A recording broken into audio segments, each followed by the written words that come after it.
que tu vas bien. Alors, préparez un exposé. Il n'y a rien de plus simple si vous m'écoutez, et j'ai toujours réussi tous les exposés que j'ai faits, même à l'université. Alors, première chose à faire, c'est un brouillon. Voilà. On écrit ses souvenirs, d'accord? Et dans le brouillon, on répond toujours aux questions qui, quoi, où, comment. Alors, c'est pas oui, c'est où. Voilà. Où, quoi, qui, comment. C'est-à-dire, alors, pour le où, eh bien, c'est très simple. Si c'est un voyage, par exemple, vous allez parler du lieu, vous allez parler du pays. Si c'est un pays, vous allez parler de la ville. Si c'est une commune, vous allez parler de la commune, de la ville dans le pays, et par rapport aussi à la carte. C'est-à-dire, où est-ce que vous êtes, quel continent vous êtes, d'accord? Alors, et quels sont les pays limitrophes du lieu dont vous parlez, ou les villes. Si par exemple c'est une toute petite ville, eh bien vous allez prendre la ville plus importante. C'est-à-dire si vous avez une petite ville qui se place près de Lyon, eh bien vous nommerez votre petite ville, mais vous direz que la ville la plus importante approximative c'est Lyon, d'accord? Alors vous pouvez parler dans le où aussi de votre voyage, c'est-à-dire les étapes pour y arriver. Pourquoi? Parce que ça va aussi avoir un rapport avec la géographie et le temps que vous y mettez, ou bien les kilomètres, etc., pour vous placer dans l'espace. Ça, c'est capital, ça. Où? Alors, quoi? Ou qui? Alors, on va d'abord parler de qui. Qui, c'est quoi? C'est les personnes avec qui vous étiez. Soit vous étiez avec certaines personnes, ou bien vous alliez chez certaines personnes. Soit des personnes qui habitent et qui sont des résidents du pays ou de la ville où vous allez, ou d'autres personnes. Mais c'est important parce que là, vous allez lier des sentiments. Voilà. La géographie et le temps, vous ne sauriez pas lier des sentiments. Quand vous allez parler des personnes, vous allez pouvoir y mettre des sentiments. D'accord? Alors, comment? Eh ben, c'est très bien. Vous avez été comment? En avion? En train? Voilà. C'est-à-dire les moyens de transport. Voilà, les moyens de transport. D'accord? Alors, quoi? Alors, le quoi représente pourquoi, en fait. Voilà, c'est quoi, c'est pourquoi. Voilà. Pourquoi est-ce que vous êtes allé là? Je le fais comme ça, hein, mais si vous m'écoutez, vous comprendrez. Pourquoi est-ce que vous êtes allé là? Alors, est-ce que c'est pour des raisons historiques? Parce que c'est un lieu historique? Parce que c'est un lieu sentimental? Voilà. Est-ce que c'est familial? Alors, quand on a répondu aux questions où, quand, alors le quand là, tout à l'heure, j'ai mis dans l'autre, juste avant, où et quand ensemble. Non, vous mettez où, quand, comment, pourquoi, où, quand, comment, pourquoi, qui, voilà.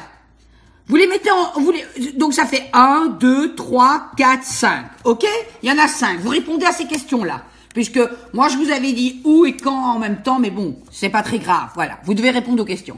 Alors on organise ce qu'on veut souligner en fait. Alors on peut commencer, moi j'ai toujours commencé d'une manière avec la géographie. Pourquoi? Parce que c'est très facile. Parce que quand vous avez soit votre diaporama ou votre papier blanc, un grand papier blanc qu'on affiche au tableau, vous avez votre titre et vous avez en règle générale une photo. Voilà, et un plan, voilà. Un plan, c'est une carte du monde ou du continent pour vous situer. On situe où on était, ok? Alors, vous avez, en plus de la géographie, vous pouvez faire un petit texte sur l'histoire, voilà.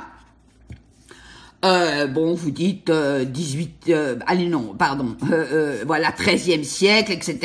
Si vous allez sur Internet, vous aurez très vite un petit historique un petit historique du lieu, d'accord? Vous pouvez avoir aussi quelques informations concernant tout ce qui est le nombre d'habitants, etc. Ça, c'est toutes des informations intéressantes, ok?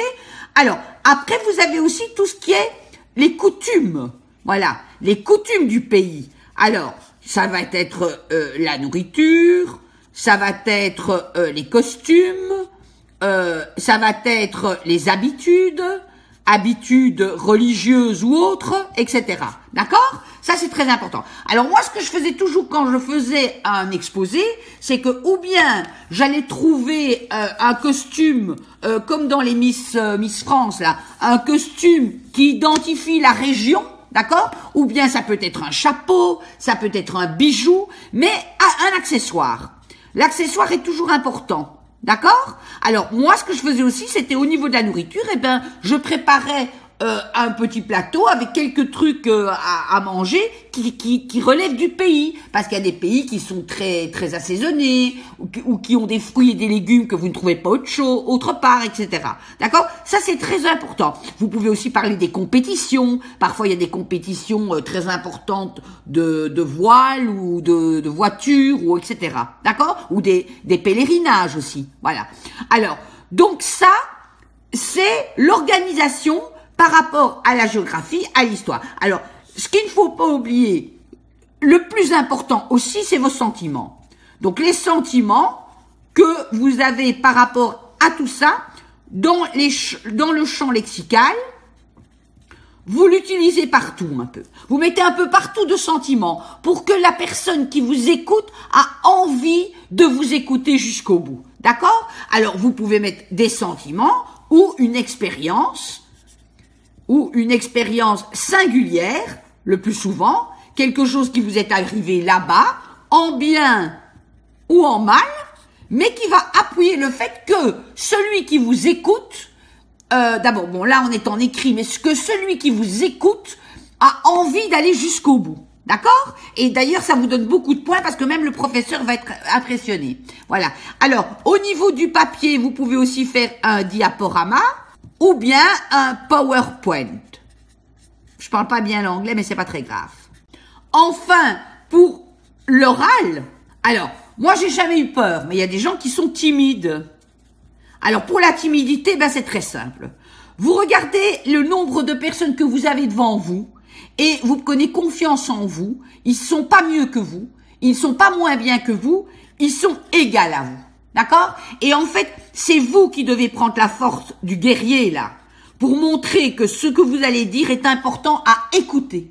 C'est-à-dire que vous, dès le départ, vous devez avoir la voix, votre voix doit être claire, hein, la voix doit être claire et haute, ok? Vous devez articuler, et bien respirer, et surtout vous dire que tous les gens que vous avez devant vous, là, l'année d'après, vous ne le verrez plus, hein, ou même peut-être dans les 3 mois qui viennent. Donc, toutes ces personnes n'ont pas beaucoup d'importance, sauf l'importance qu'elles ont, c'est de vous écouter. Donc, voilà, l'écoute. Soyez gentils, écoutez, et allez-y, en force, et vous verrez. Si vous m'écoutez, ça va être gagné, mais vous aurez, alors, 20 sur 20, ou au pire 18 sur 20, si vous écoutez mes conseils. J'en suis sûre. Allez, bon courage.